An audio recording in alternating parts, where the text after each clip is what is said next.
Hello, and welcome to The Excerpt. I'm Dana Taylor.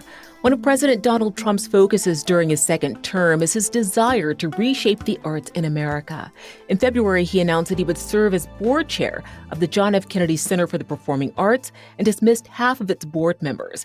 In their place are Trump loyalists like White House Chief of Staff Susie Wiles, Attorney General Pam Bondi, and Second Lady Usha Vance, among others. More broadly, Trump has targeted what he calls woke content. He's moved to cancel millions in federal grants previously approved for arts and culture groups.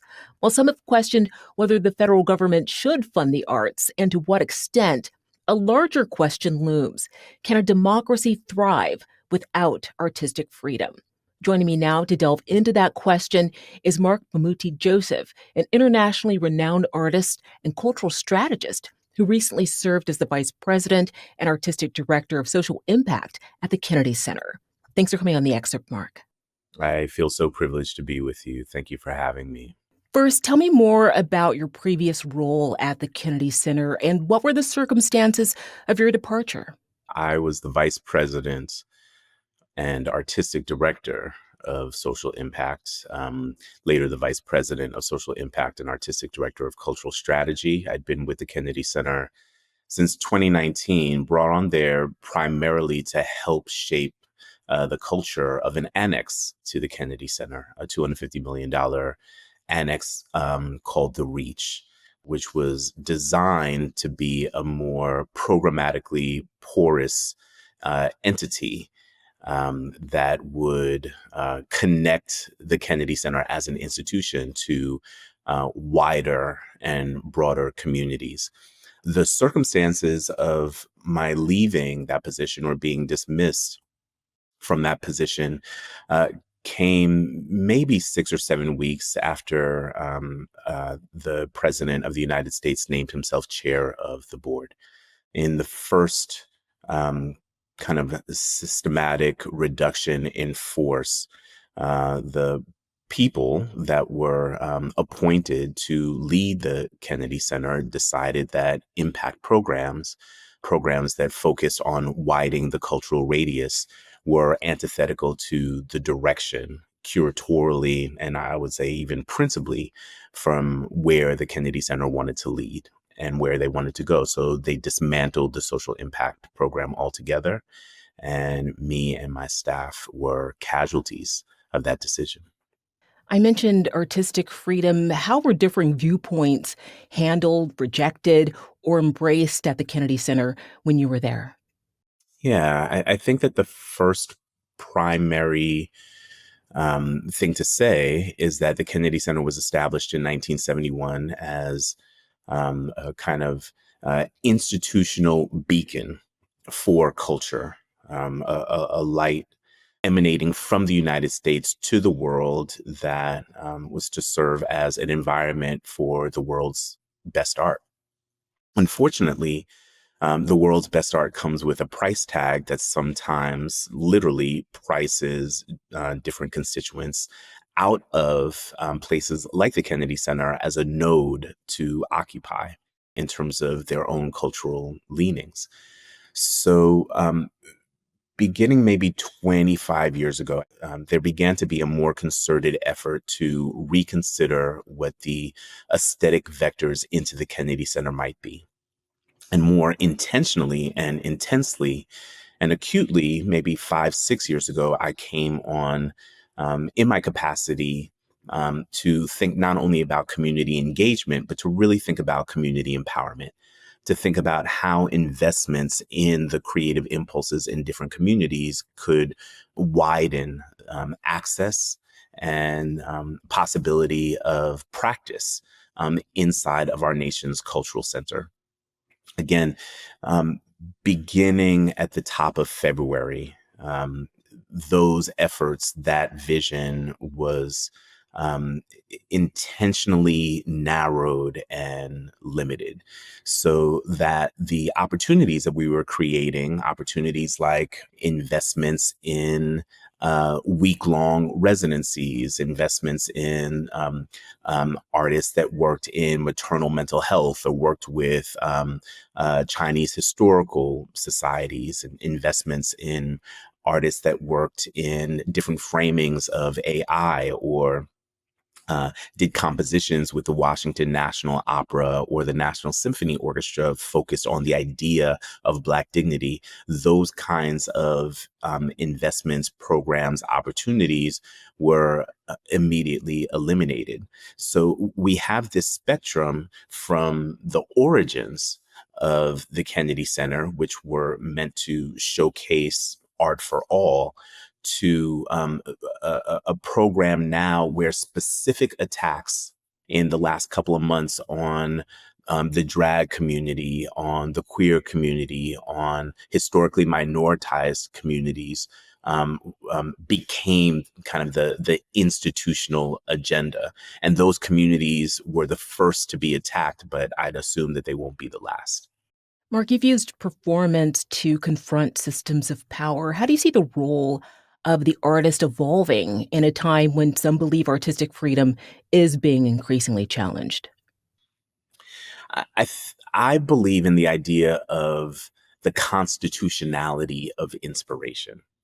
My belief is that in order to be enfranchised in the American promise, yes, you have to have equal protection under the law, but you also have to have equal access to the impulse of creativity and hope. You cannot be an American if you are not inspired. I believe that those kinds of ideas are part of the subtext of the Declaration of Independence and certainly of our Constitution. That there are ways that we attempt to legislate freedom, but more than anything else, we inscribe into the fabric of the body politic an idea that we can reach for more. And I think no one inspires us to reach for more like artists do, like musicians do. When I um, go to a wedding, for instance, I'm inspired by that love. Can you imagine a world without weddings, without places where we gather to honor love? Well, similarly, can you imagine a world without movies or without music or without dance, where we are inspired to think beyond our perceived capacities of what our bodies are able to do? So this relationship between artistic practice and democratic reach really are one and the same. And the limiting of artistic freedoms essentially is the imposition of a kind of limiting of American promise, of the premise of America itself. I would hope that our government officials, that our political leaders would want to inscribe in all people the impulse to aspire towards more. And art, just like love, gives us that kind of aspiration. It gives us tools and avatars through which we might reach for something beyond ourselves. In a society shaped by algorithms and deep polarization, how can the arts serve as a space for dialogue across differences? I think that's a beautiful question. You know, I'm a avid sports fan, and I have no idea when I go to a hockey game or I go to a soccer match or I go to a football game. I have no idea what the political leanings are of the person on either side of me. I know that we are rooting for the same thing, however violent and contested.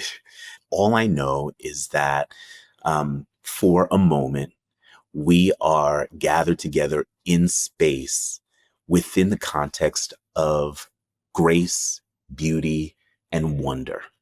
And that is not a space that we commonly hold here, unfortunately, in this country. For the most part, we are brought together in the workplace. We are brought together in civic action, like electoral politics. But artists inspire us for a living. there are several aspects of our economy, including the creative economy. Some of us are journalists, some of us are construction workers, some of us work in supermarkets, some of us work in law firms. Of all the different vocations in our vast economy, there's only one vocation that part of the requirement is to inspire others as part of their transactional reality. And that vocation is the vocation of artists. So, yes, algorithms bring some people together. Algorithms draw some folks apart, but artists draw us together very specifically in the enterprise of the public imagination. Their goal is to create infrastructure for the public imagination, and nothing brings us together quite like that.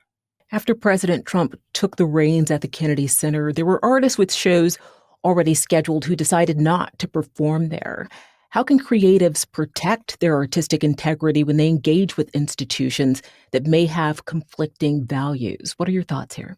I think that mm, all artists can do ultimately is work in their highest power as filmmakers, as musicians, as poets, as different purveyors of American creative enterprise. And the question might be a little less about what the artist can do and a little more about we as an American people can do.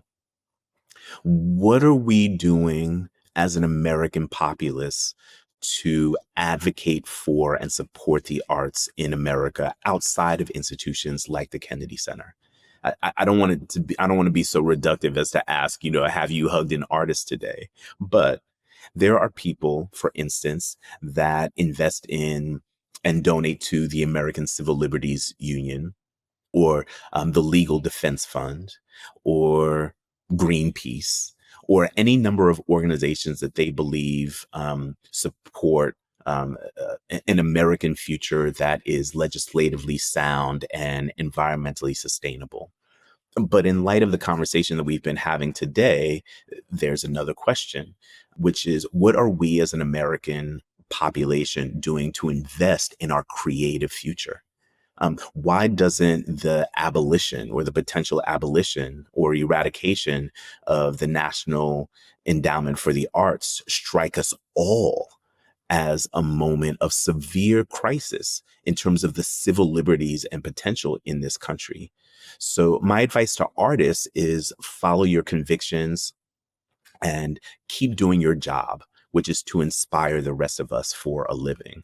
But my question for the American people is, have we fully integrated into our consciousness this relationship between American creative freedoms and American possibilities? And what are we doing at the level of advocacy and the level of investment to ensure that American art, that American letters,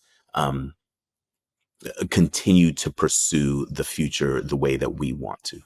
And finally, what's next for you, Marc? Uh, I am a person in love. I am engaged to be married. So my son just graduated from college. I'm so proud of him. So I'm a person who has a kind of personal conviction and privilege that inspire me to move forward. That said, in terms of my actual vocation, I am working with the University of Richmond and the Richmond Symphony right now on a new symphonic work called Remembering Empathy, which is a piece for symphony that considers historical erasure, and maybe more poignantly and pertinently considers how it is that we treat one another as part of a shared American fabric. So I'm maintaining a full creative calendar. Like the great artist, Todd Anthony Shaw says, I could go on and on. um, but the creative calendar is severely linked to the relationship between apathy and empathy. a project that I'm working on with a company called Sozo Media that really considers that the true casualty and maybe the kind of true amplifying force in the American discourse right now, the amplifying force is apathy. And the only way to slay apathy is through empathy. And the only way to get through empathy is through institution and inspiration. And so I'm working with different institutions to apply inspiration to grow American promise. Marc, thank you so much for taking the time and coming on the Excerpt. I really appreciate you and this platform. Thank you so much. Thanks for watching. I'm Dana Taylor. I'll see you next time.